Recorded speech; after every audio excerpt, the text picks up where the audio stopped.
Hello YouTube, Marielle Laris here. Today I would like to talk about some of the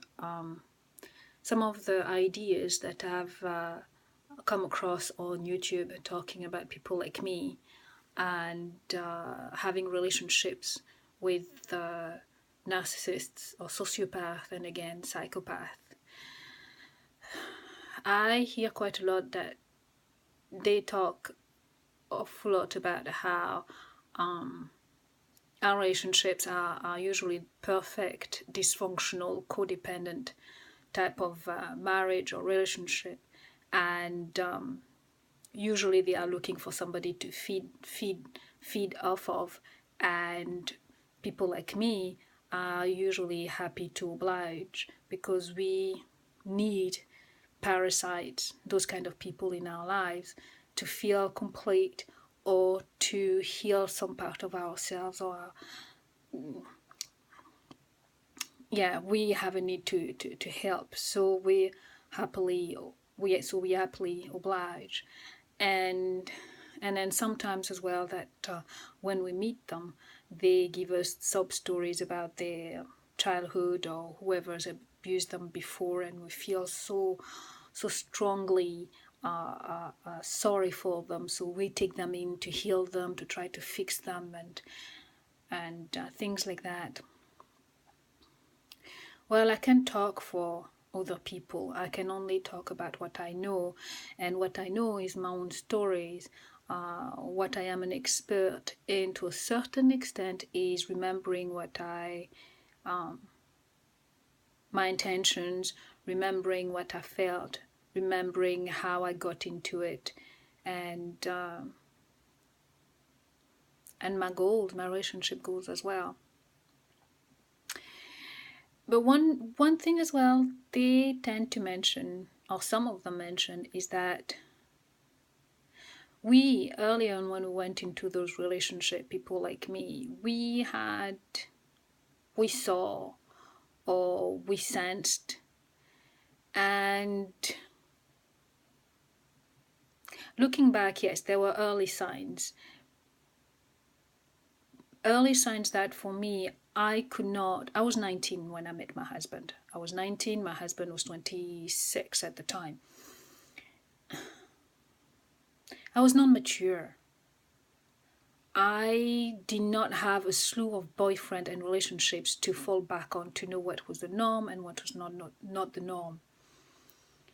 I literally, it's a case of I went from being a child to a certain extent at my own family's hands straight into his hands.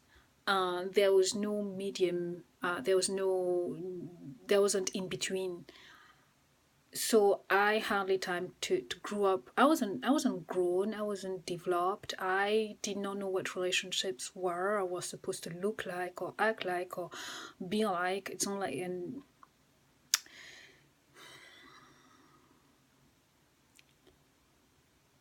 like I mentioned in my earlier videos, it wasn't like he was mean to me every single day or anything like that. So there was nothing really to base anything on. There was just nothing there for me to lean on or to use as an example. But certainly looking back, there were contradictions within who he presented himself to be, or what he helped me, or what I perceived of who he was as a person, and how he acted like. Certainly there were contradictions there, but there were contradictions, once again, I did not pay much mind to, because I didn't think they were that important or that they meant too much. I was young and he was young too, even though he was 7 years older than I am, he was young too. So I wasn't gonna jump into those situations and tag him and form an opinion and brand him and run away from him. It just wasn't enough. But yeah, some of the stuff that I remember from those early years. One of my earliest memories of one of those strange behaviors from him was he criticized a friend, the mother of a friend of mine, and where I come from, most people just go and not most, but some people, especially the expats, they had a tendency to go to the beach and basically go braless, and it's just the norm, nothing, to bat an eye at or criticize or anything.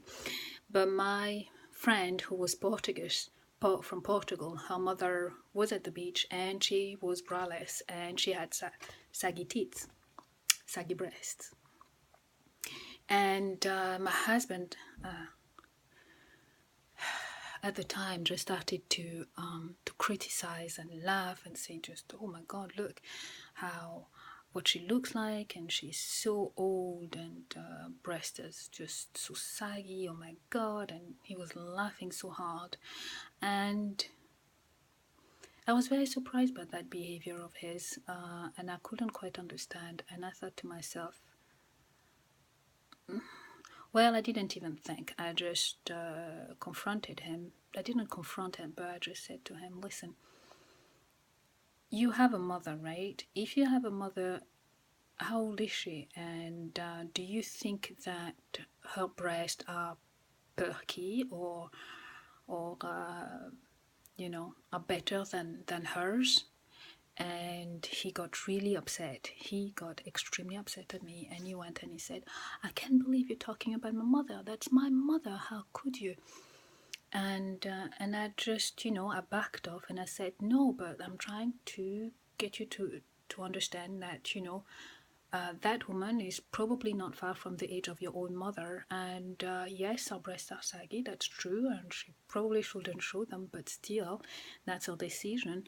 But she has had children, and she's of a certain age, and it's no wonder that her breasts are the way they are, and probably your mother is about the same age and probably have the same type of breasts, so you shouldn't be so critical of her. And I could not get him to. He got so defensive. It defensive, and I couldn't get him to really see that he was wrong, even though he maybe didn't mean anything bad by it, but it was wrong. I mean, this for me, it's like I'm not going to go and criticize somebody else that has a Down syndrome child when my own child has got a similar type of problem, kind of thing. I don't know whether I'm making sense here, but that was one of the first things that I noticed that I can remember now. And another thing is once we'll start going out together and with his friends and everything, and he was rather abusive to the waiters. Him and his friends, they'll just get so rowdy every time in restaurants, and then they'll abuse the staff. They'll just be just not very nice at all. And that was kind of shocking to me. I do remember it kind of shocked my system because I did not expect him to be like that. But at the same time, he wasn't the only one doing it. There was a group of them, and those were very nice to do young men who had good educations, good homes, and making good money, good living, and we were all young. And but at the same time, it was strange, but because everybody else seemed to be doing it in this group, so I couldn't single him out, and I didn't know what to think about that. But certainly it shocked me because I didn't see him in that way.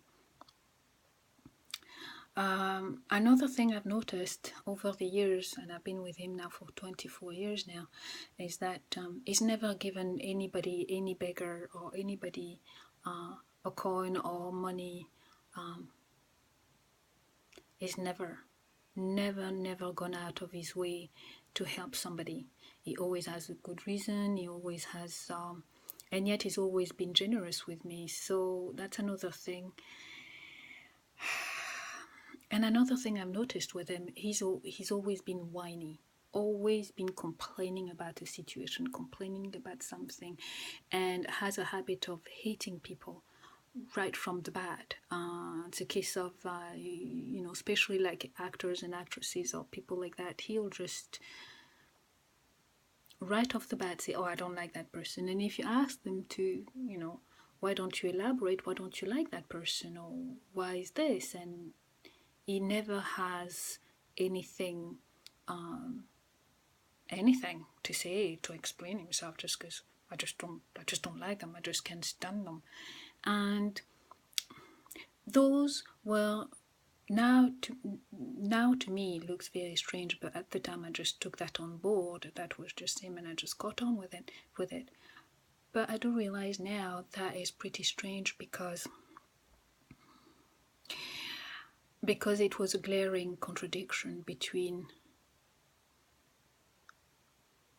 what my perception of him and the reality of him. And now I'm realizing that was those early signs were the true him, and I missed those signs, and could potentially, there were red flags to a certain extent, and I didn't recognize it as such. I didn't know. And yes, those are red flags to pay attention to. And I would like to address as well in another video what my intentions were, and what I felt, or how we met, really. Thank you.